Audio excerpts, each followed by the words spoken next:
কতকাল পরে এই বাড়িটাতে তোমাদের বংশের কারুর পায়ের ধুলো পড়লো বলো তো বাবাজি। হ্যাঁ, সেই কতগুলো বছর যে দেখতে দেখতে কেটে গেল, বোঝাই গেল না। আয়, দে দে। নিন দাদাবাবু, আরে এই খেয়ে নিন। এখন এই এতগুলো মিষ্টি কে খাবে? আরে দেখো দেখি, এত কোথায়?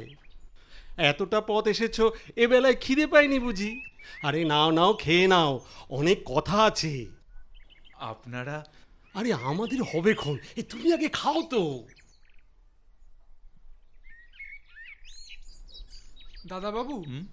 আপনি বাবার সাথে কথা বলুন, আমি ততক্ষণে আপনার ঘরটা লোক নিয়ে গিয়ে পরিষ্কার করে দিয়ে আসি। ঠিক আছে। বাবা, এই তুমি যখন এসেই পড়েছো, এবার সব কিছু একটা গতি করে দিই যাও, কেমন? হ্যাঁ, দেখি এবার বাড়িটার তো কিছু একটা বিলি ব্যবস্থা করে যেতেই হবে। এই আর একটা কথা, এই কটা দিন যেন আমার এই হাত পুড়িয়ে রাঁধতে বসো না, হ্যাঁ? না না, সে কি করে হয়? আপনারা আবার? এই দেখো দেখি, না না, কোনো কথা শুনবো না বাবা। এই কটা দিন আমার এখানেই তোমাকে খেতে হবে। সে তুমি যতই বড় উকিল হও না কেন, আমার কাছে তুমি হলে শ্যামাদার ছেলে।